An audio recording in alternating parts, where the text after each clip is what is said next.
Now, in its 12th year, this is GabNet. Talk like you've never heard it before.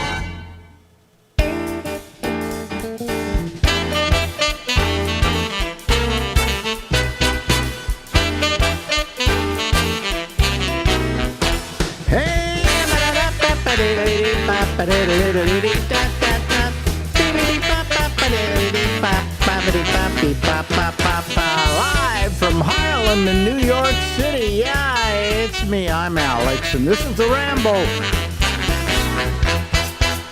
Larry Bubbles Brown is a regular on our program. We've done maybe 400 of these things. Boy, we've done a lot of them, Larry. That's yeah, it is a lot. We started in, I think, 2016. That is correct. Yeah, and we've been doing them about every 10 week. years, I guess, yeah. Yeah, about every week, you know. But we're getting less and less people listening to our podcast, and I'm wondering if I shouldn't restructure how I do these, like take you and take Lori and take whoever else I have and put you all in an hour and a half pre-recorded and let people hear that. That might be fun. That might be better. I don't know. But anyway, it's interesting. But or you could try some new people too. I could try some new people. I found a new person. What's her name? Shanna McCullough. Wow, really? She was at the reunion show. She was at the reunion show, and then I contacted her, and then we kind of went back and forth. I said, "Would you do a Zoom with me?" And she said, "Yeah, sure, why not?" And we did one the other day, and she was amazing. She's got so many stories to tell, you know? And so I'm going to What's she doing now? Well, she's been married for 25 years to a guy who was a major director in porn films. I know the name. I can't remember his name right now that he used. And, you would think that wouldn't last, right? Mm-hmm. Hey, you're in porn, you marry a porn director, it lasts 3 weeks, or whatever it's going to last. They've been married 25 years. Jesus. I mean, that's really good. And they live up in Sonoma. And he drives a limousine showing people wine country, which has got to be a good business. And I can't remember where she's working right now, but she had worked for zoos. And she's going back to school to study wine technology, I think, something like that, wine science. I mean, she's a bright, brainy woman and has such an interesting life, and has such a good attitude. She had such a good attitude about her time in porn. I said to her, what was the best thing about it? She says that when you go to work, you get to have sex with a world-class sex athlete. She said, I always look forward to the sex most of the time, unless it was a guy I didn't care for, in which case I didn't work with him, She's terrific. She's just the best. She's honest. And no regrets about having that still. I asked her if there were floating around forever. I asked her if she had any regrets. She said none at all. She said it was a wonderful time for me. She says, and then I got out of that business. She studied accounting. She became an accountant for adult films. I mean, she was pretty damn good, and I like her. She's just a nice person. So anyway, that's the new person we've added to the mix. Well, she sounds like, because I always heard that most people in porn were not the most stable, but. Well, no, I told her. I said the problem with women in porn is they're all young women who had no self-esteem, and all of a sudden they're making this gigantic amount of money, right, that never got reported to the IRS, so they kept it all, and they went out. What they do with their money? They bought Coke, they partied, and then when it was all over, because this kind of thing doesn't last forever, they had nothing. Meanwhile, she went home every night, and she saved her money. Very, very smart woman. Just has real good sense of self. So I really like her a lot. And then, of course, we do Lori. The people don't come better than Lori Thompson. Mm-hmm. you, and sometimes I do Chuck Farnham. You know, that's our little group. I don't do more than that because I only have 3 days a week, so I have to parcel out. You're usually always on Fridays. Mm-hmm. Lori's usually on Wednesdays because that's usually when I do her, and then somebody else on Thursday, and in which case it's Chuck Farnham or any one of a number of people who I bring in once in a while. But that's it. There's our show, folks. Well, there'd be some interesting people you could use, maybe one-time interviews, I would think.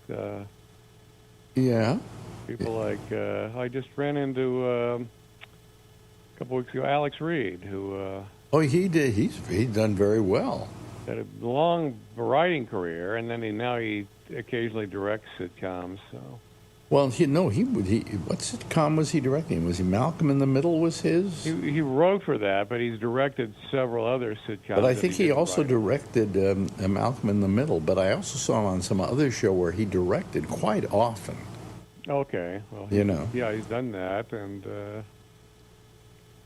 he got in at the end of broadcast TV when it was still big, so he did well. Yeah. Oh no, you right. I think I saw one of those shows he actually created, and you get those credits, and you get a lot of money after a while.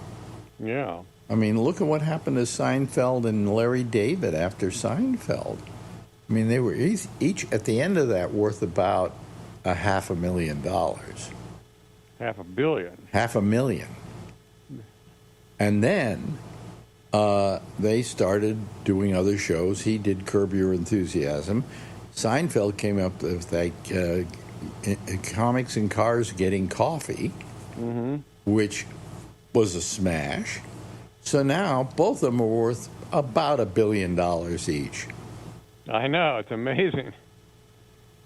But I think they made more money off the properties they owned, like Curb Your Enthusiasm and so on, because Seinfeld, they had, they were the creators, and they were also the writers in many cases.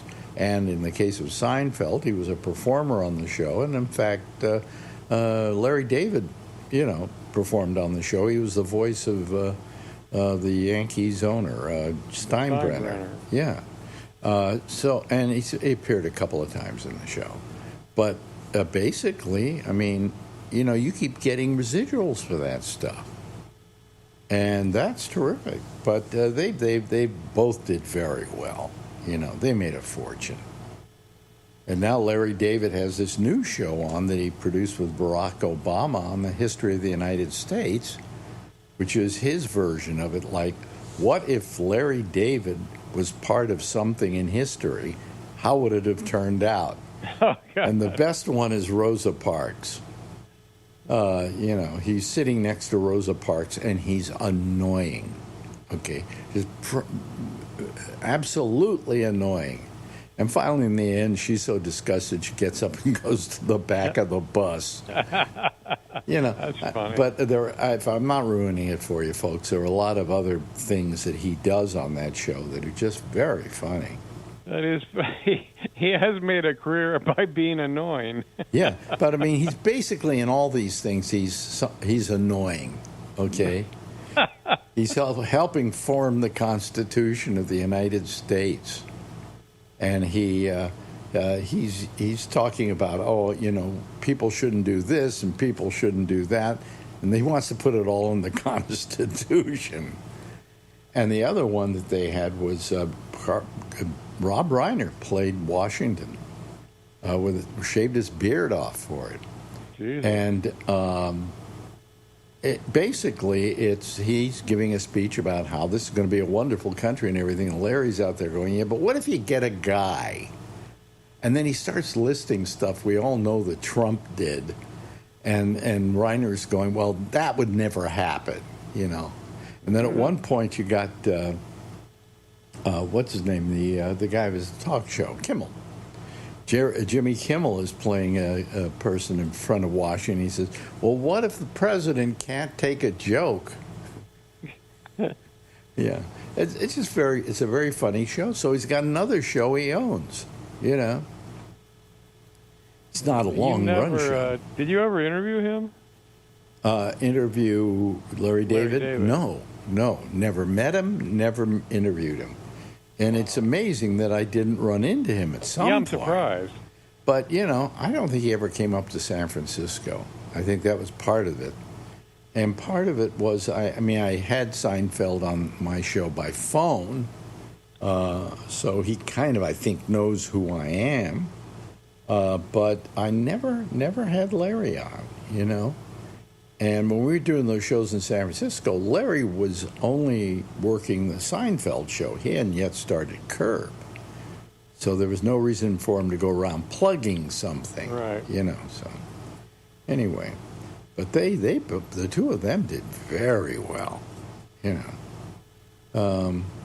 And then, of course, the other multimillionaire is Larry Bubbles Brown, you know.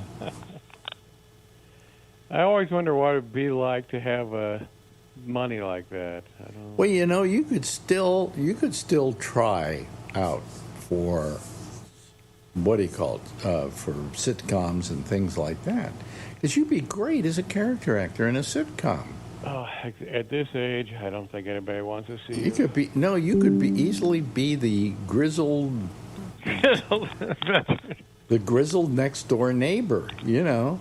The Vietnam vet with post-traumatic stress. Yeah, something like that.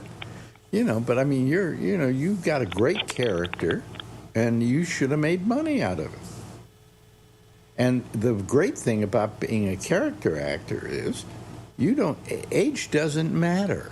Yeah, that's true, yeah. You know, I mean, I often said, people go, well, why would you want to be a character actor? And I said, look how much money Walter Brennan made in his lifetime. You know, just by being a character actor. He never was a star of a film. He was a star of a show, a TV show, but he never was a big star. But yet he worked constantly, you know. So think of some of the great character actors. Remember, had a big career in the 80s, was M. Emmett Walsh. You're right. You're absolutely right. He was a great character actor. Who was the other one that was kind of a normal-looking guy? I can't remember his name. He was big in the 80s. He was kind of an odd guy. But, you know, I mean, you know what it is? I got to say this. I'm putting you down now, okay? So get ready for it. You never really worked hard at it. No. You know? Other people, they want to work. They want to do movies. They want to do character parts and so on and so forth. That's what they all hope for. You never I don't know if you wanted it or you just were afraid of trying to get it. I think I didn't. I literally got into comedy because I didn't want to work hard. So. Well, that's fine. That's fine. But why didn't you go out for the comedy roles on sitcoms, for instance? Oh, I always thought I was a shitty actor or something. Well, how do you know you're a shitty actor? You don't have to act. You only have to be your character. Yeah, I guess especially in TV, you don't have to be a good actor. I mean, here's the thing. Seinfeld in TV, was pretty bad, at least in the beginning. Yeah, let's say Seinfeld was always considered not a particularly good actor, you know, but he made the jokes pay off on that show because the jokes were written for him. Now, if you had a sitcom and somebody wrote the jokes for you in your voice, okay, I think you could do it. Well, maybe Felipe will get a sitcom and take me along. Yeah.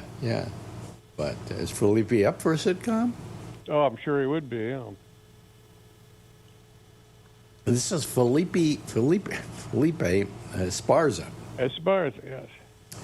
And he's a guy you open for on a fairly regular basis. Yeah. You're his favorite opening act. He's great, yeah. And it's strange because a lot of times Felipe's only act that he does is all in Spanish. He did a Netflix special in Spanish. Yeah. On the other hand, he does a lot of his show in English as well. But you play to that audience, you open, And he must love you because you must kill. He likes me, and for that stupid sound I make, goes over his crowd bigger than anywhere for some reason. Really? Wow. Yes. Wow. Could you do a second of it for us? Meh. Yeah, okay. So. It sounds like a bad Siamese cat, okay? Yeah. I don't know why people... I have no idea why it's funny. I had a Siamese cat that sounded exactly like that. I could have had him here and said, do an impression of Bubbles. And then I grab his bottom end, and whenever I would do that, he would meow. And he went, meh. I can't believe you had a pet. Wow. Oh, I had lots of pets. I had 5 cats at one time. 5? Yeah, well, we had 2 cats, and they screwed, and they screwed, and they screwed, and eventually we were giving them away. We were like a pet adoption agency, for crying out loud. I'd like to have a pet, but it's so depressing when they die. Well, I had a cat of mine who was my favorite. Okay, his name was Shabbos. And that means Sabbath in Jewish, in Jew talk. And I named him Shabbos because we got him on a Saturday. And he was just the best cat in the whole world. I mean, I don't know, there was something about him. He was just so zen, you know? Mm-hmm. And I loved him. I loved him dearly. And then I had another cat called Charlie, who was an offspring of these. And he was a black cat because sometimes if a Siamese breeds with a non-Siamese, the offspring are usually black. Mm. So he was one of the offspring, and he was very intelligent. He would sit there while I was watching television, and I'd be lying in bed, and he'd come over and sit on lie on his back on the pillow, and then put his arm around my shoulder. How could you not love that? Yeah. You know. And then I had another cat named Mouse. Was it Mouse? Yeah, it was Mouse that did it. Yeah, Mouse, who came up with the idea of she would watch my wife sitting on the toilet peeing. And she would, every time she'd be there in the bathroom, the cat would be in there looking at her, doing it. So one night I'm asleep and I hear somebody peeing in the bathroom, and I look over and my wife is next to me. And I'm going, is there somebody in the house peeing in the toilet? And I went over and there was nobody. And I figured, that's strange. So the next night the same thing happens, and I run in there and there's nobody in there again, but I see 2 little wet paw prints on the toilet seat. And I go, couldn't be. Wow, that's a smart cat. And the next night I went in there, and sure enough, there was Mouse sitting on the toilet peeing. And people said to me, well, does she take a dump in the toilet? I said, well, you can't expect everything. Yeah. But man, she learned to do it herself. There are whole books on how to teach your cat to pee on the toilet or to take a dump on the toilet. You get something and you put it underneath there, and after a while you remove it. Oh, we didn't have to teach her anything. She did it. She observed, and they're very observant. Yeah. So I've loved having cats, and dogs. I had a dog when I was a kid. You know, we lived in Marin County. That was a place you could have a dog or a cat. Just let them leave the house and go out and play and do whatever they were going to do and come back. They come back when they're hungry, you know. Trouble with dogs are a little more maintenance. Well, yeah, they're different. I mean, it's a whole different experience. I mean, they're trainable. Cats aren't trainable. Yeah. Cats will do what you want them to do, but you can't train them because they will then resist it.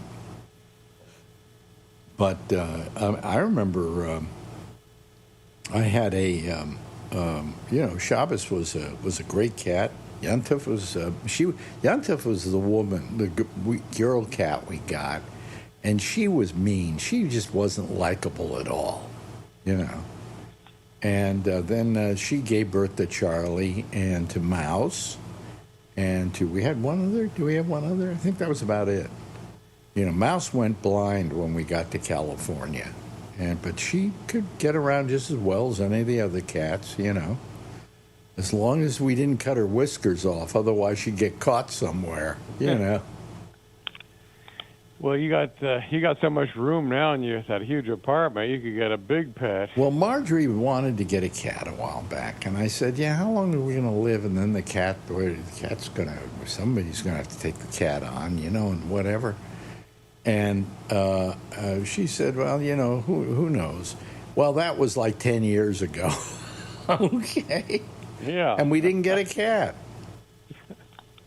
It's like when I lived in Marin County, when I lived in California, and I was working at Live 105 and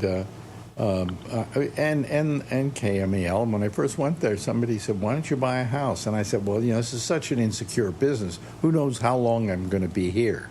Well, 20 years later, I hadn't bought a house. And 20 years, it lasted 20 years or something in California before we had to leave. And had I had a house by then, I would have paid it off, and I could have had money to take care of myself for a while. But you had been rich. Yeah, I've never been good at that. Me either. The AI thing is getting the San Francisco again. Right now, homes are going for $1 million over asking price. $1 million over asking price? Yeah. Where? In San Francisco? Yeah. Why? The two big AI things are headquartered here, and it's blowing up. So I hate those people. Me too. Stay down in the Silicon Valley and pollute that area, but don't come to San Francisco. The prices went up on apartments because they moved in. Because in fact, I just saw a unit came up in our building. I'm paying $800, and they're asking $4,000 for that. Jesus. Oh, my God. Well, you remember that apartment I had down in the marina? I wonder what that's going for now. That would be, you had a big apartment there. That would be closer to $5,000. Wow. Yeah, here in New York, the prices are incredible. An apartment like ours here, this one, anywhere else, or if we left, okay, they do a little fixing up, and then they charge $7,000 for it. Really? Yeah. Jesus. Has the owner stopped harassing you? Oh, the owner gave up, finally. They gave up? They gave up, yeah. They finally admitted that was the amount of money we should pay a month. And at the end of this year, our rent goes up a little bit. I don't think it'll go over $600, So, I mean, it's amazing. I think I've got the cheapest rent in Manhattan. You might, yeah. And people go, "Well, what do you have? 3 square feet?" Because there are some apartments in town that go for about $600-700, but they're like 10 square feet or something, some small amount of acreage, and it's just terrible. Just terrible, and they go for that, and we are just we're still at $460 a month, God. $560 a month. Excuse me, $560 a month. There's nothing, and I've got 2,500 square feet. So screw all of you. Yeah, that's bigger than most homes.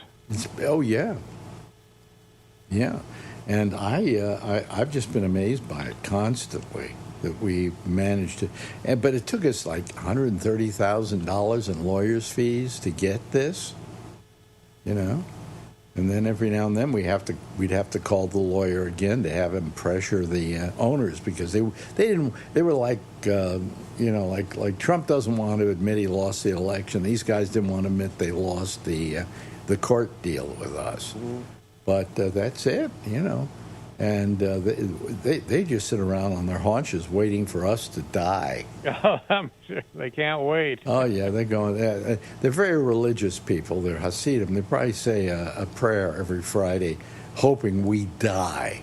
So but it's ridiculous. I mean, we got it's such a converse thing on how we got it that way and how we were that lucky. But we rented from somebody else. We were leasing, and we sued him, and he sued us, and they were suing everybody else. Anyway, in the end, we got him to give up the apartment, let us have it, and the judge said, here's how much it's worth. That's how it went. But it took a while. It took about 10 years, something like that. That was an amazing battle. Anyway, Larry Bubbles Brown is with us every Friday, usually. I don't think I've ever run you on any other day. And he is still a little animation instead of his face because, well, he doesn't have Zoom. In fact, he doesn't even have. Do you have a camera in your phone? No. It does have. I do have a camera in the flip phone. Yeah. Oh, really? In the flip phone? Did you hear what he said? In the flip phone, folks. Right. Anyway, thanks, Larry. I'll see you. Thank you. I'll see you next week. Bye bye. I'll send you a picture. Now, in its 12th year, this is GabNet. Talk like you've never heard it before. And here we go, folks. Yes. Thank you so much, Larry Bubbles Brown. That's our regular Friday guest. Let me make myself comfortable here. And let's see here. We got to get going. We only have one person waiting right now. This is getting a little. Oh God! Well, I keep talking about changing the way I do things here, and I may change them. I really do. Having only one person waiting, and it's a quality person, I might add, is kind of a pain in the ass. It just doesn't say much to me about what I'm doing here, and that if anybody really cares. Now I have two great people here. Well, that's enough to do a show with, I guess. Folks. In fact, there is Mark Thorner and Josh Wheeler's coming on board. Hello, Mark. How you doing? I'm doing good, Alex. Hi, Josh. Hello. Yeah. How are you? You're doing well? Yeah, a little tired. A lot of work this week.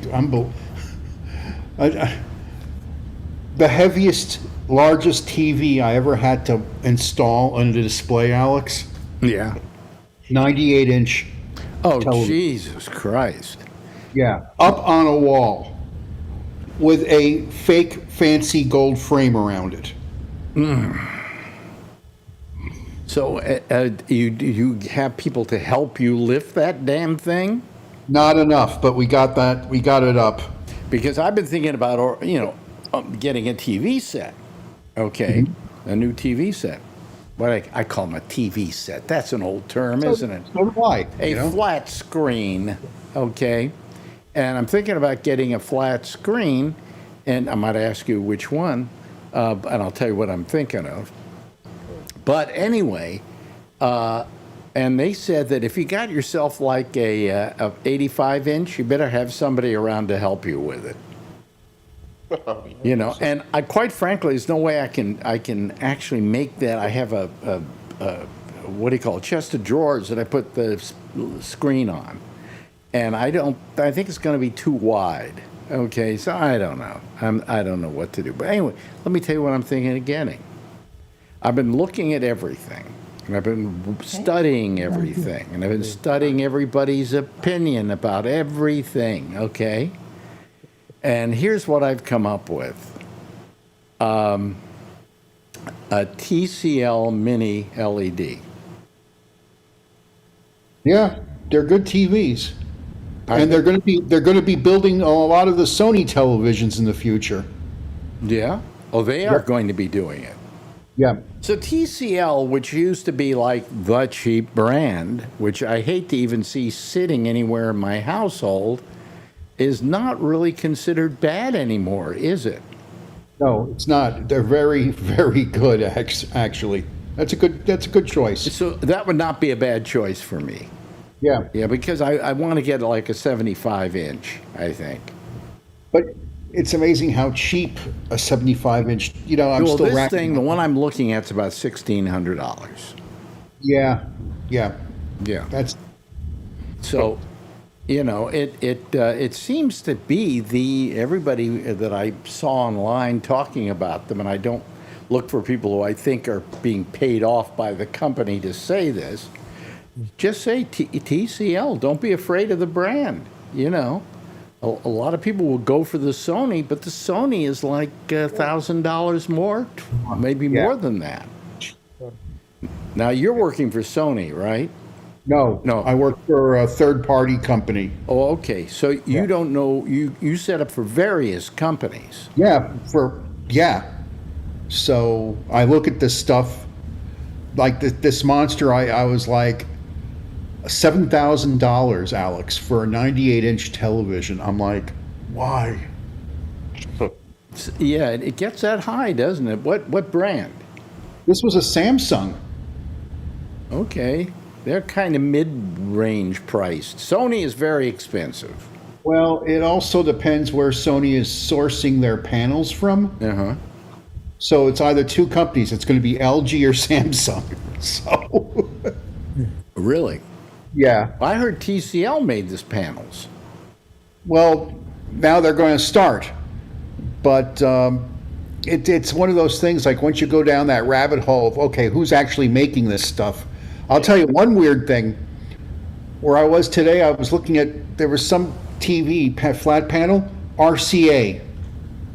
What? I'm like, yeah, someone has licensed the trademark to RCA. I'm like, wow, there's something I haven't seen in years. But it's a question of what they're putting in there. You know, I mean, Exactly. what I've been told is the panels are made by other people. Like if you buy a Sony, the panel isn't made by Sony, but No. there are pieces Electronics. of electronics inside that jack it up and make it look better and make it look good. And that really the best TV set out there is a Sony, but it costs too much. Yeah. You go $1,000 less, you get the TCL, which they say is a magnificent looking picture, Well, look, and you're fine. go down to 86th Street and take a look for yourself. You know? Well, you know, you can't tell. I've been told that. I know, because they never set the, but at least you could physically look at it and go, oh, okay. Yeah. You know? That's always been a pet peeve of me is that, But isn't there something they do at like Costco and whatever? It's in the full light of the store. And no, it's out of the box and it's just set up in demo mode. And the demo mode is what I call nuclear mode. They don't do any fine adjustments, you know. It's meant to like grab you, like, wow, look at that popping picture. And then you take it home and it isn't as good as it was in the store. Or you have to tweak the settings, which you always do anyway. It's like at a pet store when you buy a animal that's going, buy me, buy me, buy me, and they jump up and down. You say, oh, that's a good active animal. I like that. And you take it home, it sleeps for the rest of its life, you know. So everything I've read says the TCL is the best bang for your buck. Yeah. So, you know, it's not that I'm looking for a cheap TV set. I'm willing to pay for a very expensive TV set, but not if it's, you know, just an expensive TV set. Okay, so yeah, it's kind of turned me off on Sony's a little bit, you know. So we'll see what happens. But you install a lot of these things or do the demos for them, and you would say it's a good bet. Yeah. Have you ever had to work for TCL yet, or? No, we've installed stuff for them and Hisense. That's the other brand that I'm like, you know, and they're not like, okay, they're not like, oh, we're just going to be third tier. They're like, They're there, yeah. I've been told Hisense a little bit below TCL in quality, just a tad. So anyway, but they say the mini LED is the way to go, right? Or this other technology, the RGB. Sony has that. A lot of companies, and even I'm impressed. I was like, holy crap, that looks pretty, you know? Is TCL doing that yet? No. Probably. Really? You think so? Okay. Well, I will check it out. Anyway, hello to Josh Wheeler. How you doing, Josh? Doing good. How you doing? Yeah, you've been working? Yeah, a lot, as a matter of fact. A lot? Oh, okay. All right. And, of course, there's Tom Yamaguchi. Hello, Thomas. Hi, Dose. The sun is blocking out Kevin's picture. I know we can't see Kevin because of the sun. Well, it'll be gone there in a few minutes. It'll go. Yeah. Wow. Wow. That's a lot of sun there. Yeah, right into the camera. Yeah. Yeah. How you doing, Tom? I'm doing okay. You've been coming by. You've done the show Yeah, 3 times this week. it's Alex Bennett's pity party. I just like you said, only one person on. This is a pain in the ass. I said, okay, I'm coming on. Yeah. Well, thank you. I'm glad you pity me. Yeah. Also, I just glanced on Wikipedia. Tomorrow is going to be the 55th anniversary of the concert for Bangladesh. Do you know who produced that? One of the people who produced it? Your My business manager. Yeah. Yeah. 55th anniversary. Did he lose money on that initially, Alex? Did who lose money? Your business manager. The word was that it did not make the. Well, he didn't invest in it. He produced it. He helped do. He's an accountant, basically. It's a fundraiser. Yeah, but I heard it didn't really raise that much money as it should have. I think it did, actually, in the end, because the movie came out, that made money, some money, and the record came out, and that was a very hot, big selling album. Yeah. So between all of them, I think probably everybody in Bangladesh was eating pretty good. You know, they raised. I remember they raised a lot of money. Yeah, yeah. But I'm glad you bring that up because I should write Gary and say congratulations. What, the 55th anniversary? Yeah, 1971. When, tomorrow? Yeah, August 1st.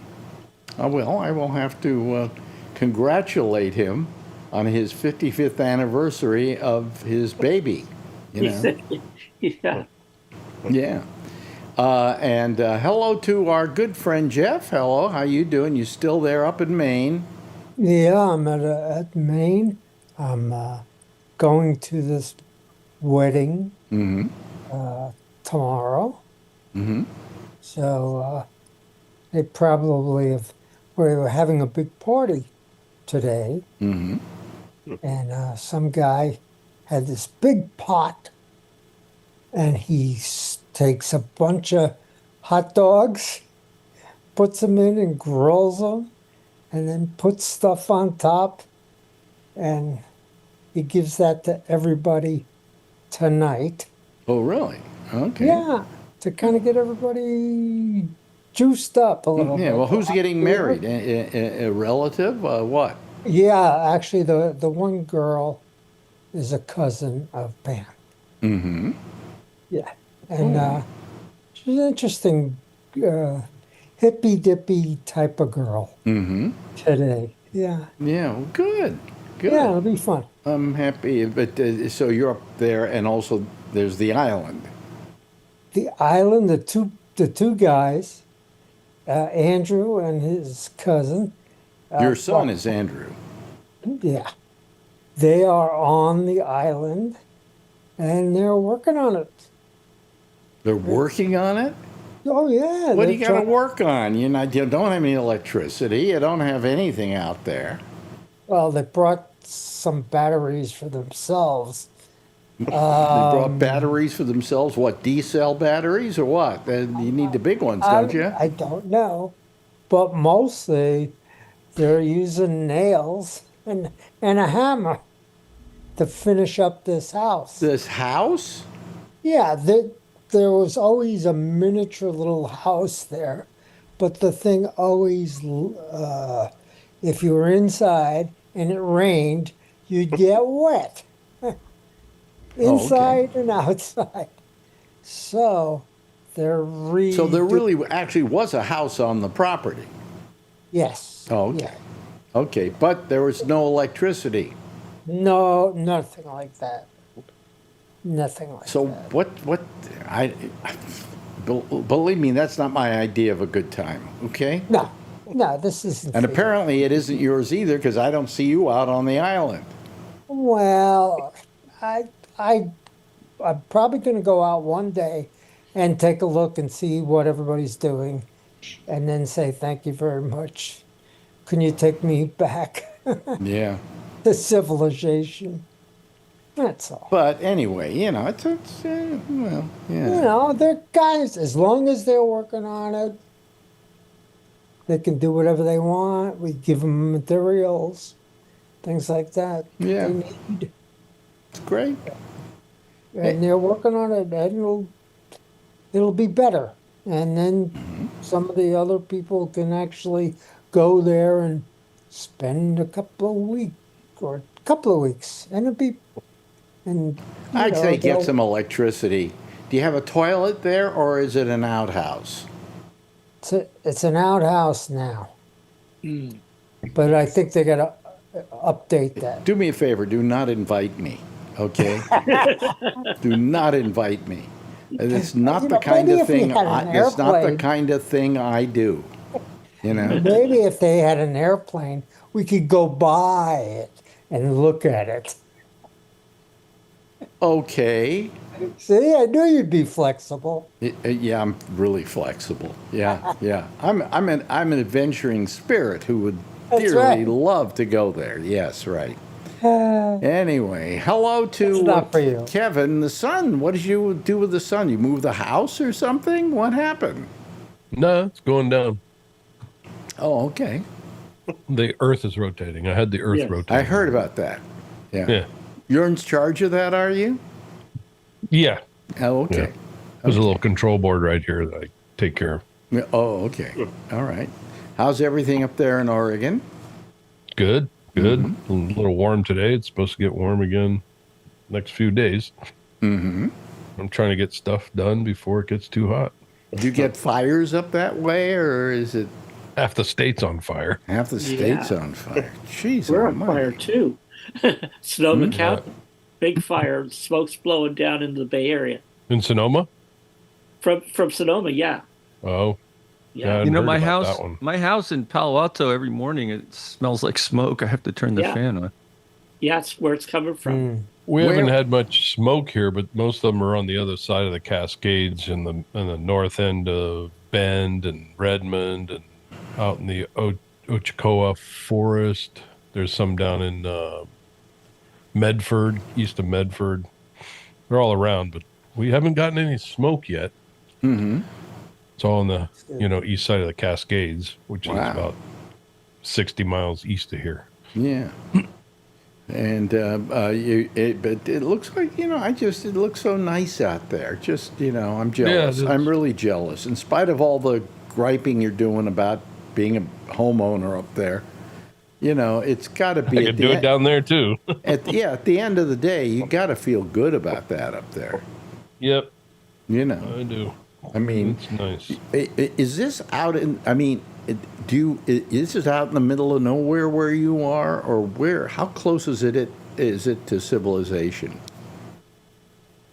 Let's see. I'm at mile 4 off a main road, so the main road is about 3 miles from downtown. Not downtown, but where all the stores and all that stuff. So how fast could you get down there? Let me put it that way. Everything is like 3 miles, 15 minutes. Oh, okay. All right. It's probably 15 minutes. Okay, but meanwhile, where your house Very is, easy drive. Do you see any other houses around you? Yeah, one across the road, one down the road. That's about it. Yeah, but basically, you're out in the country. I mean, could I call it that? Yeah, I mean, a lot of people say that you're in Eugene, but you're outside you're out on the west side is what they call it. Yeah. So we're past all the bullshit. Yeah. Well, I always wanted to, if I ever got a place to live, I'd want to live kind of like that, It's nice that it's close enough, but not too close. Yeah. And you got 7 acres, so that's a lot of... Yeah. A lot of work. A lot of work, yes. And of course, we have our good friend Ray is here again tonight. Hello, Ray. Hello. How are you doing? I'm good. Yeah. Apparently, you're not in any play right now, right? No, but I'm going to be directing a Shakespeare play starting on Sunday. Oh, really? Which Shakespeare play? The Winter's Tale. Oh, okay. All right. Yeah. Do you enjoy directing? I do. I do. Except I needed a break from this last thing, and I'm not getting one. The older I get, the notice I get tired. No shit. And Tell me I'm about not. it. I'm not used to it. I have to remember because in my mind, I'm still 30 and I'm 65 years old. So, you know what I mean? Yeah. I know you know what I mean. We know what you mean. We know what you mean. I mean, Yep. that's you know. I mean, I find that as I've gotten older, it's harder for me to do this. You know, Yeah. That's why the more people, the better. You know, so I don't have to work too hard. Feel like you're not doing it for anything. I know. Yeah, yeah, but you know. Yeah. I mean, I think once I get started, it'll be fine. It's just been a lot of pre-work, and I was exhausted from the other show, and it was just really hard. Okay, so you cast a play like this one, right? I cast it months ago. Oh, really? Yeah. Now, how many parts are there in it? Well, there's a bunch of parts, but I only have 14 actors. So they're doubling over on some other parts? Yeah, the people with the smaller roles will be doing like 2, 3, 4 roles. Really, that many? Yeah, see how it works out. So as a director, what do you do if you've got one actor that really sucks? Promote 'em. Well, you, oh God. Like one time I had an actor in Death of a Salesman I was directing. He was playing Charlie, you know, the next door neighbor. Mm-hmm. And there was this scene where they're playing cards. I don't know if you remember, but he couldn't learn it. And man, we just went over it and over it and over it. He never got it right. It's really, the worst thing is it's hard on the other actors because if you don't say the right line, people don't know what they have to improvise, and it can be quite disastrous. The terrible thing I had as an actor is I had a real problem with memorization, which you really got to have for stage acting. But what I found is if I didn't put pressure on myself and I just kind of, went along with it, the more we rehearsed, the more I actually learned. Yeah, you do it. You can mind screw yourself and get stressed out about it, and then you remember less. That's the whole. Yeah, you have to just trust your brain to work, And, but that's easier said than done. But yeah, but memorization for me was the hardest. I always felt I could probably do a movie because what you're doing is you're doing short clips. Yeah. You're doing short scenes, and it's pretty easy to do that. But to do often in a movie, if you see somebody doing a monologue or a long speech, but they cut to a one shot to somebody else or whatever, a lot of times that's because the actor forgot and they had to get the line, and then I'm very impressed when I see an actor who's acting in a movie and he's doing the whole thing in one take. In one take, and there's no other angles or anything. Yeah, that's. But I mean, they do that in plays all the time. Yeah, but I'm saying that when you're on stage and you're doing a play, it starts at the beginning and it goes till it's over.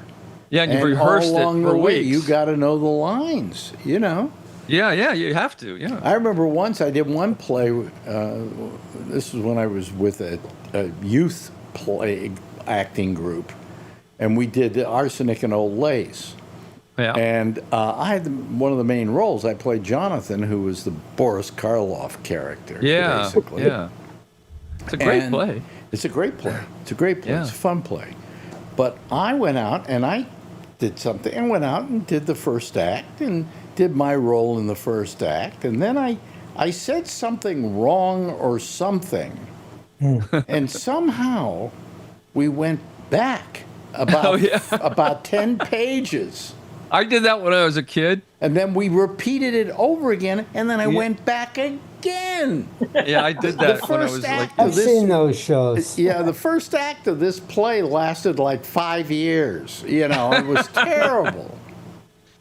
I did that when I was in 8th grade, I think, and the parents were. I just remember seeing them in the audience just laughing so hard, and I had a mustache and I was sweating. I was so stressed out, and I didn't know how to put it on. I did it with double-sided tape, and it was falling off, and the mustache was hanging down, and I kept getting lost in the scene and doing the same thing over and over.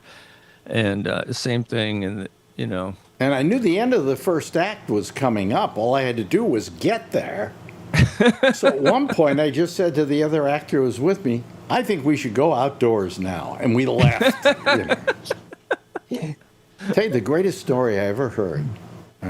There was I'm trying to remember. I heard this from a woman who was on, I don't know, what was the name of the show? Guiding Light or something else.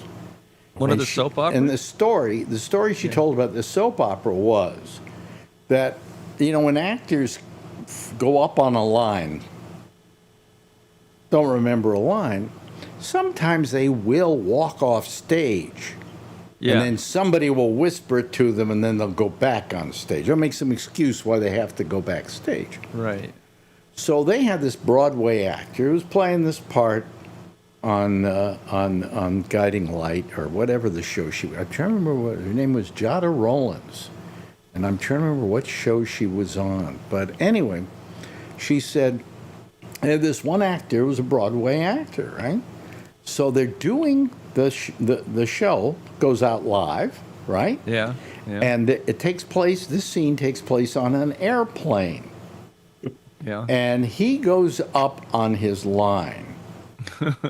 And not knowing what to do, he gets up and walks through the door of the plane to go get his line. The director said, go to black. They went to commercial. And the guy said, okay, to the woman who was playing his wife, when we come back, you're going to cry like you've never cried before. And he wrote himself off the show. I mean, he was a regular actor on the show. Oh, God. So that was the greatest going up on your line story I ever heard. That's hilarious. Yeah. But, I mean, it's Jump out of the plane. That's kind of the end. And that was live TV in those days, Yeah. Yeah, Actually, they didn't do that anymore. Huh? I remembered something unrelated, but it was soap opera. My mother used to watch soap operas. She liked Search for Tomorrow and The Guiding Light every day. Mm-hmm. And it was during Christmas vacation, and I was home, and she was watching this. And these two actors were in front of this beautiful Christmas tree. And they were having a conversation, and they walked over away from the Christmas tree, and they're still talking. And then suddenly there's this loud crash, like 1,000 Christmas balls hitting the floor. And both of those actors, they turned around and they looked in the direction of the Christmas tree. And just like that, they turned around and faced each other and continued with their lines. That's what you had to do. What else are you going to do? Especially if it's live, and like in those days, right? Yeah. Well, that was live television in those days, and all those soap operas went out live. Yeah. They don't anymore. I mean, they're... No. In fact, the soap opera you might see next Monday was actually recorded about 5 months ago. Yeah. And they do and they them have all. cue cards and everything. No, yeah, and they just, they get a... Teleprompters. Yeah. So, they do them all in advance, and it's not like it used to be. That was when television was good, and things screwed up, and you had fun watching them screw up. And then you felt better about yourself, Was the Milton Berle show and those shows live? The what? Back then? The like Milton Berle. Milton Berle was live. Your show of shows was live. Yeah. All those were live. Yeah. Yeah. If anybody remembers those shows, and they were live. Yeah. And they went out as they went out. I've seen some tapes of the Milton Berle, and they leave all the mistakes on there and everything. It's great. I really Well, like You it. know what they did?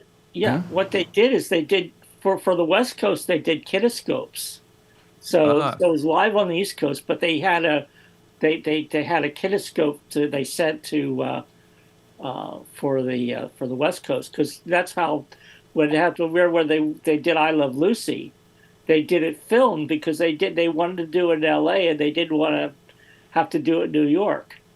Yeah. and Yeah. they literally he was the first one to do Yeah. that way of doing a show. Yeah. There's this book that came out, "The Man Who Invented Television," about Desi Arnaz. It's a great book. Todd Purdom wrote it. Yeah, and he came up with the talk idea about- of, well, we'll do it before a live studio audience, and And 3 we will do it cameras. with 3 cameras, and we will, whatever. Now, here's the best story. A lot of shows later on used a laugh track. Right. And they got the laugh track. You know where I'm going with this, right? Yeah, Right, from my Mark? Yeah.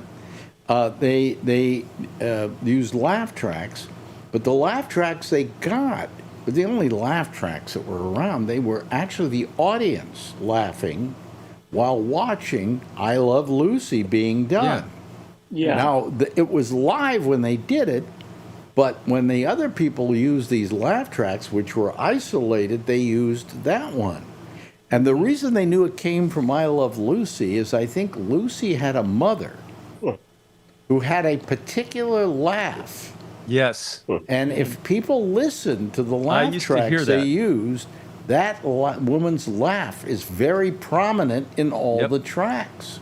I heard that when I was a kid, and I used to tell my mother, I go, that's the same woman, that's the same person screeching as I see on "I Love Lucy" Yeah. on the other shows, in the 70s. But they did it before a live audience because they wanted that, that jazz, that feeling you get from having a live audience watching you. So, that was wonderful. But they would do multiple takes if they had to. Oh yeah. Yeah. And they had that ability. Yeah. They didn't just do it live. Yeah. It wasn't like a play that people were watching. But they, when they got used to doing it, it wasn't really a problem anymore. They didn't have to do that many takes on something. Yeah. Whatever. So that's the history of television. Thank you very much. Yeah, that was a great book too. I recommend it. The Man Who Invented Television. Is it about Ricky Arnaz? Everybody, Desi Arnaz, yeah. everybody kind of wrote off Desi Arnaz as Desi Arnaz. Desi Arnaz as Lucy's second in command, and he didn't invent anything. He didn't have anything to do with the show. No, he had that's not everything to do with the show. Yeah. Yeah. She was the physical comedy talent, but he was the brains. He was the brains, and he came up with the new way of doing it. Yeah. And although she is credited with giving the go-ahead for a show at Desilu, which became, I think, fairly popular, called Star Trek. That's true. Yeah, There'd be no Star Trek if it hadn't been for Lucille Ball, who said, "Not a bad idea. Let's give it a try." Yeah, she fought for it. People didn't want to do it, and she fought for it. Yeah. Well, she was a good businesswoman also. So, Boy, she was shrewd. Yep. Very shrewd. Also, The Untouchables, I think, was one of their. Well, that was a Desi Lewis also. Yeah. But what she did invent, though, later on in life, was the following blur mask, so she didn't look bad. Ah. Yeah. If you ever watched the last Lucy show, the last series, the mask follows her all around. It's very prominent. Oh, wow. But she was pretty old by that time. Yeah. But anyway. I love Lucy though. I've seen them all so many times. If I watch it again, I know what's coming, and I still laugh my ass off. Well, the thing that I always appreciated about Lucille Ball is here was a woman who's a very good-looking woman. In fact, she'd been a Ford model when she started out in the business. That's how good-looking she was, and she didn't mind being goofy. Yeah. And a lot of rare. good-looking women were afraid of doing that. Yeah. And she wasn't afraid of it. She did. Hell no. She was pretty damn good, Yeah. So anyway, what's happening in this world? I was watching the news tonight, and we watch what do you call it? We watch ABC, okay, at 6:30. And I looked over at Marjorie and I said, "You know something? I don't think there's any news today." Because all the stories are really lightweight, And when it finally got past the first 5 minutes where there was some kind of main stories, the rest of the news stories were like these, guy gets his leg bitten by a shark, and things like that. And I just said, there's no news. And then I thought about it. Can anybody name a major news story today? I don't. Well, great didn't story. Iran bomb some ships that we were protecting or something like that? I didn't hear that tonight. Well, I one story read that it this broke morning. Yeah. one story broke this afternoon was they dropped charges against that Yes. Olympic canoeist. Yeah. On the government had to admit that. Well, they actually, it screwed was up. what's her name? Janine Perro. Janine Pirro. Perrero, yeah. Yeah, who said that they finally had, determined that he didn't do any damage to the reflecting pool. That in fact it was the contractor who did it. Yeah. Yeah, well, that doesn't make Trump look very good, but neither does anything Trump. Or the motorcade, either one. I mean, they drove over the fucking thing. Yeah, but they didn't say that. But they said that it was the contract. They're blaming it on the contractor. Well, if you Big think about it, if you contract. don't prep paint right, it doesn't stick. And then somebody drives over with a car and makes a turn on it, it's going to peel up. Throw some water in there quick and we'll tell them a box cutter did but it. I started to think about that story, and I went, okay, now, that's very nice. They dropped all charges against him. That's nice. But how much did it cost him in the lawyer's fees to get this far? Yeah. And who's paying for that? Oh, there's a slush fund for that, too. I'm sure Probably Trump, a couple, $3 billion maybe. I'm sure Trump's going to pay into that, right? Right. Yeah. No, but I mean, somebody it gets accused of something like this, and as simple as it is, and as just frivolous as it is, he still has to go out and get a lawyer, who then has to, So, is he going to get money back for all the legal fees he spent to get this far to protect himself? Probably not. I wonder if somebody maybe helped finance his defense, however, because it was a ridiculous charge, And Janine, Her first press conference, she was all over the shit, like it was done deal. Hey, he ripped it up, and people kept saying, "Well, where's your evidence?" He did it. That's what she said. He did it. yeah, Janine Pirro's one of the real slime bags. Her and Hegseth come from the same fucking mold, as far as I'm concerned. To be Well, Judge Box of Wine.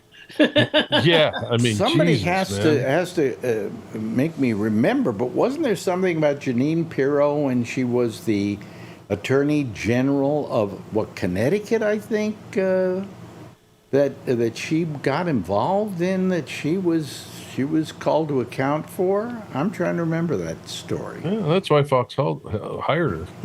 Huh? That's why Fox hired her. Yeah. Well, then Fox hired her after that. Maybe it was something with her divorce and she was cheating on her husband or something, just not good. And She's a piece of work. huh? She's a piece of work. Oh yeah, yeah. And She was a piece of work on Fox, and she got even worse with her little power trip. yeah. Well, I wonder how long she's going to have that job now. I like it when she's drunk on the air. That's my favorite. Right? Does she get drunk on the air? I didn't know that. She has They been a call her couple Judge times. Box of Wine. Ay, ay, ay. 10 people got killed in an avalanche on Everest today. Oh, Really? geez. Yeah, That sucks. terrible. Yeah. Well, I really hate that tourism on Everest. I think there's Yeah. something inherently wrong about that, and those people deserve to die. Okay. It's trashed. It's No, I think trashed. these were actual like professional climbers. These weren't. These are like tourist Sherpas?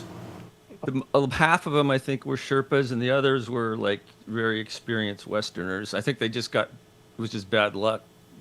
An avalanche started and they got taken away. Well, why do you want to climb to the top of Everest anyway? Because now it's no big deal anymore.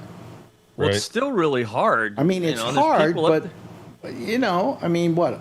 I'm going to be the 1 millionth person to go up to the summit. They still say it's still trashed as hell up there with it's a oxygen mess. tanks and everything else all over the place. And if you die there, they just leave you.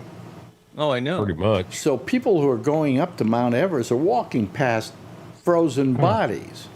Yep. I know somebody that went up there and he brought me back some rocks from up there. Really? Yeah. Yeah. Well, if enough people That's do an that, asshole. it's going to be shorter, and it's going to be the tallest peak Yeah, in that then part of the world. the easiest to get up there, yeah. Yeah. They used some of the bodies as markers for the trail. Do they really? Yeah. Oh boy. Don't go this way. Yeah. That dog is adorable. It's a I agree. TV dog. He's a TV dog. Should be in the movies. Uh-huh. Well, you should teach him how to act. Yeah. Yeah. It's so cute. He's adorable. Doesn't look like he particularly wants to be held and looking at a camera. No, he does. You she should, doesn't. hey Okay, I Ray, put it down. you should send a picture of the dog to a place called We Rate Dogs. Oh, okay. Get an email from them every day. They have these really adorable dogs, and they rate them. Remember the days when we used to rate women online? Am I hot or not? Not me. Hot or not? Yeah. I'd rather rate dogs. Yeah. Hot or not? Rate dogs. Yeah, that's a good dog. That's a nice little, cute little dog. TV dog. She's a mutt too. Get her a. Is it a her? Yeah. Get her a what do you call it? Get her a pet food commercial or something. Yeah. Get her an agent, a dog agent. You know, that would bother me if maybe your dog was able to get an agent, but not you. Oh. When one of my sons was young, they would want me to bring him on auditions when they had a father-son thing, and we went on 3, and we got in all 3 of the commercials because of him.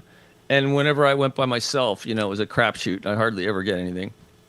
It was because of my son, because he was so cute when he was little. Bobby Slayton had a daughter, Natasha, and she grew up, and then she decided to go out for some TV sitcoms and got one. Wow, that's great. She got a sitcom.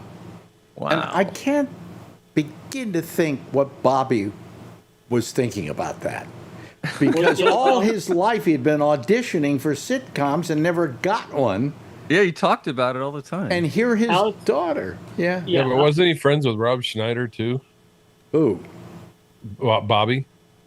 Was he friends with Rob Schneider? Well, we all knew Rob Schneider. Yeah. Well, he got one too, or he had that. Oh, yeah. Oh, yeah. Thing, yeah. Oh, yeah. So he probably already got worn in on that one. Yeah, but I used to say to him, how do you feel about the fact that your daughter has a series, but not you? Well, I was thinking about that show where you had Mac and Muttley. Oh, this is a great one. This is a great one. Slayton. Let's explain this. Don't spoil it yet.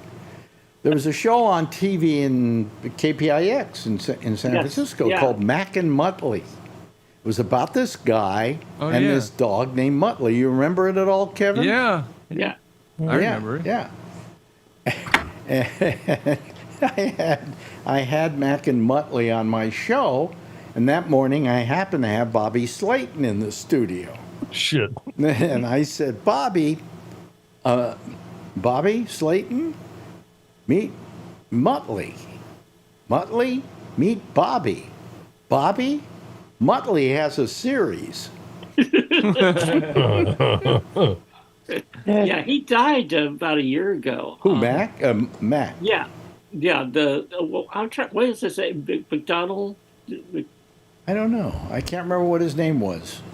I forgot, but he had him on. Yeah, a lot of these people die before. I see all these people dying every day, and I'm going, God damn it, Did I have to live this long in order to see all these people die? And then I said, well, I'm not complaining. I'm still alive. But, Remember Creature Features? Creature Features, yeah. What was that? Where was that? Who was the host of that? Bob something. It was on Friday nights. They would show like horror movies, and he would have this little show. He would do ridiculous things in between the movies. Well, I was good friends with somebody here in New York because I worked with him. who hosted horror shows, movies. I think it was was he do it in Philadelphia originally, or was it? That's his character Roland first. Huh? He called himself Roland in Philly. Oh, yeah, okay. Yeah, And in New York. Philadelphia. And then in New York. He was Zachary. Oh, okay. I remember Roland. Yeah, he was funny. Yeah. Yeah. He was very funny. I remember he was funny. very funny. We went out one day.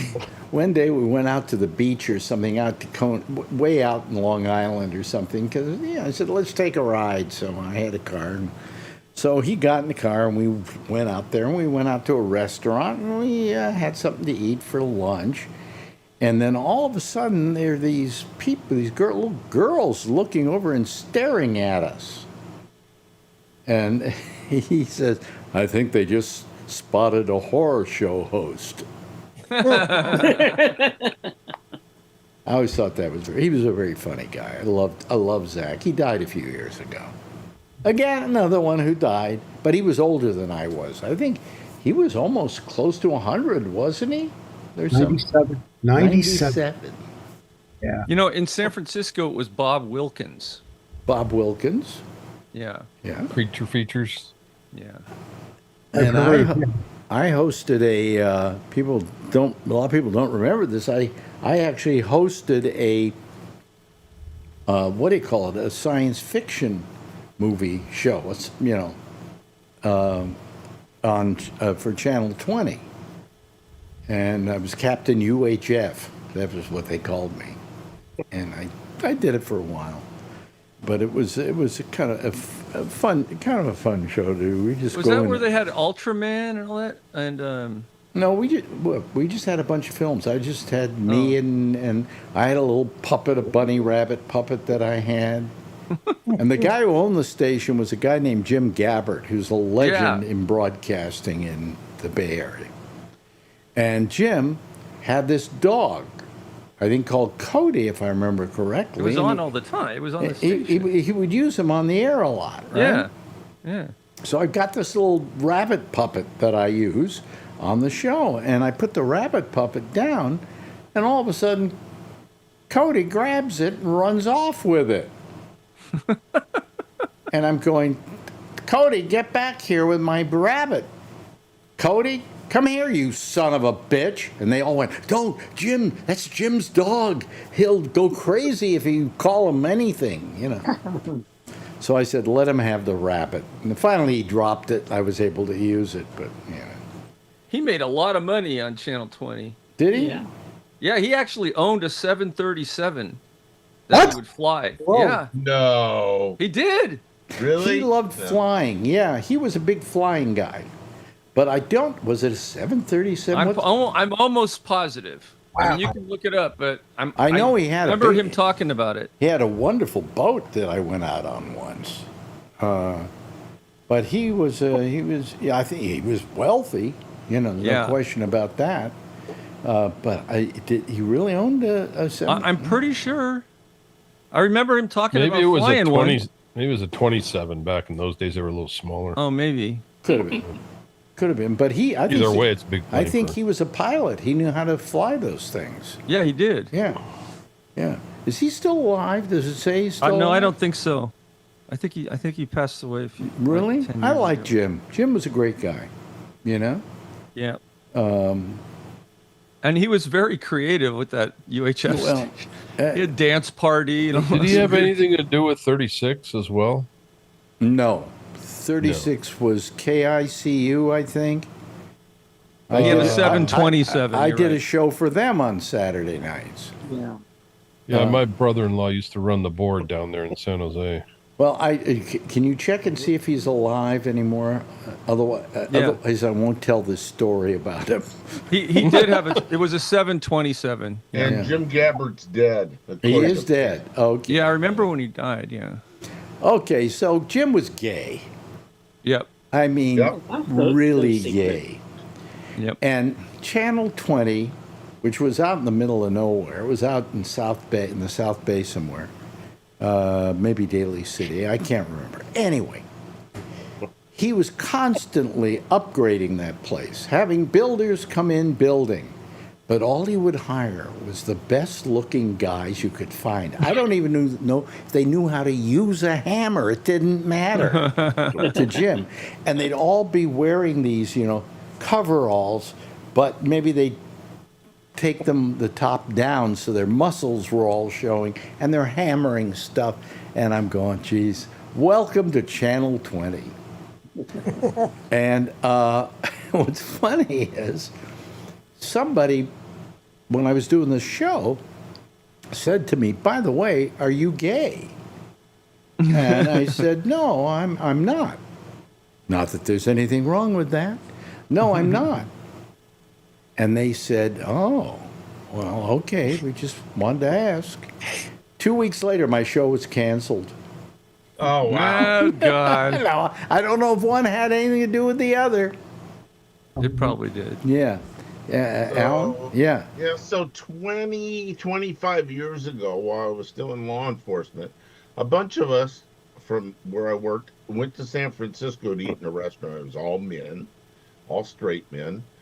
And James Gabbert was in there. And I said, I think that guy owns Channel 20. And there were a few little comments in the group. He came over to me and he said, you're the sexiest guy I've seen all day. And I went, okay. And, everybody's looking at him and looking at me and everything like that. And he says, do you know who I am? I said, I think you own Channel 20, don't you? James Gabbert? Yep. He said, I could make you feel real good for a couple days. I said, it's just not my thing. Thank you, though. And the guys that were with me said, boy, you played that off well. I said, there was nothing to play off. I mean, I wasn't interested. So, but yeah, that was my experience with him. Yeah, I actually liked Jim a lot. And after that, I still maintained a certain friendship with him, Even though your show was canceled. Even though my show was canceled. Well, it wasn't a very good show. And I did something. I did something with him for Channel 20 like so many years ago. I can't even remember what the hell it was. Oh, it was called Sex in the Park. You and him. Yeah, I remember. No, it was something. I can't. It was one afternoon. I don't even remember what the hell I did. Mm-hmm. Maybe I blocked it out. Yeah. They don't mention that he's dead. No, he died. I hope he's dead. Doesn't have his before and after. He would have to be awfully old right now. 1950 is what it says here. Born 1950. I'll look it up. Born in 1936? No. 36 in Chico. Oh, okay. You're looking at something different than that. 1936 in Chico. Well, he could be as old as I am if he's still around. Right. But I don't think he minds me saying he was gay. Not in this day and age. It's a little old. A little older. Yeah. So anyway, we just got a few minutes left. Anything on? I didn't realize you had K-Pig as well. You owned and managed K-Pig. Yeah. He might not be dead. I thought he was not. Oh well, then I'm in a lot of trouble. Anyway. Well, he wasn't closeted. He would tell people he was gay. he came out a long time ago. He was closeted when I knew him. He came out. I know he came out. I remember. Well, good for him. He actually came out because somebody tried to extort him. Oh, says he's living in Sausalito right now. Is he really? He's like 90. Yeah. Son of a bitch. I'm looking at a different thing now, and it does say born 1936, Chico, California, and it doesn't say he's dead. Yeah. No, he's alive.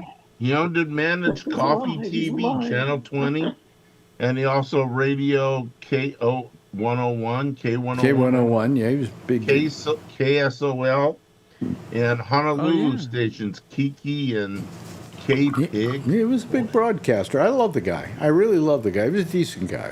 I knew who he was, but I'd never met him. He's even more decent since we found out he's still alive. So yeah, he's still in Sausalito.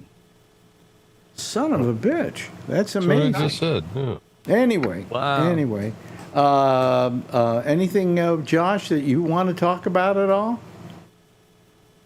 I do think the guy that was charged with, vandalism was a little ridiculous. I mean, I'm not sure how Trump's people really let that go, without somebody being held accountable for that. I mean, the guy was obviously didn't do anything, and you know, I'm not saying mistakes don't get made by police or whatever, but they were pretty, you know, they went on television and defamed the guy pretty hard. The president of the United States was defaming the guy on social media and all that, which he would say is like an official government account or whatever, but he doesn't use it as an official government account, let them archive it and all that other stuff. So, I mean, he really ought to sue, if you ask me, for I really think defamation so. of character. Because all he was guilty of was some Riding of his his bike? the bottom had floated to the top, and so he grabbed a piece of it as a souvenir. Yeah. In fact, I don't think he was the only one. I Actually, mean, was the Justice Department not weaponized there? Was that not lawfare? You know, is he not I'm so eligible for tired. a settlement Listen. from their lawfare fund? I am so tired of the weaponization of all the parts of our government by Everything. Trump.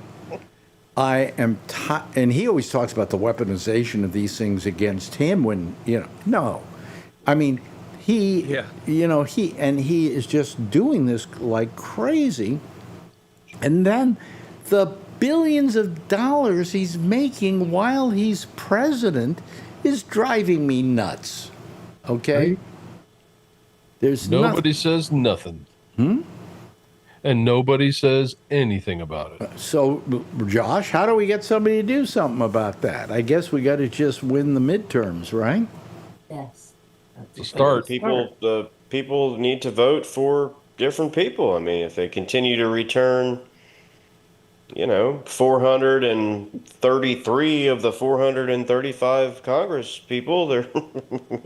I mean, I think Trump is what's gonna sweating. change, He's right? sweating the midterms basically because he's then going to be held to account for stuff. Well, wait a minute. It's the Democrats will win. They won't be called to account for stuff. Yeah, I mean, I don't think anything, as far as that goes, will really go anywhere, and it's not really worth the damage. I mean, I think he got back to where he was on account of a lot of that stuff. I mean, they need to just sort of move on from it. But I mean, I'm sure that things are not in a positive view for him. I mean, we'll see what happens. I mean, I'm sure that he'll try to exert as much pressure or whatever as he can to try to make that not happen. And I would have real concern that he would try to do something even worse than that. But I mean, if things go the way they think, it could be pretty bad for him. Yeah. I mean, I saw some polling yesterday that just, generically, Democratic versus Republican for, Congress, Democrats have now got a double-digit lead in that area. It's opening even wider, because of the war in Iran, and prices still aren't going down. Basically, we could say it's clown show stuff like this reflecting pool. We could say it's the Democrats' race to lose, but we will, but they might, So everybody they probably won't do as well as people think, and I mean, even if they do, I think that they'll find a way to screw it up later. Yeah, you have the same faith in the Democrats I have. Hey, Josh! Thank you for joining us tonight. I appreciate it. I especially appreciate Mark Thorner as well. Mark, always a pleasure having you here. Tom Yamaguchi, 3 days in a row. Can it be any better? Jeff, 3 days in a row. Can it be any better? Kevin, 3 days in a row. Hey, God, nobody knew was calling the show now that I think about it. Thank you, Kevin. Thank you, Jeff. Thank you, Ray. I appreciate it. And Alan, always a pleasure having you here. Everybody, wave goodbye, and I'll wave goodbye at you, okay? There they go, folks. That's our citizen panel for tonight. We'll be getting one together again on Monday when we come back here for the pop-up show, which is our Monday show on Facebook at 4 o'clock. In the meantime, Amy Manuel is next with her fine program. If you want to call her, you just do it by going over to gabnet.net, and right there And column 3, down at the bottom of the page, you'll see a bunch of names. You'll see hers. Click on it, it'll take you right to her Zoom. In the meantime, I will see you again on Monday and then again next Wednesday. Same time, same station in life. In the meantime, as always, if you see her, of course, tell her I love her, huh?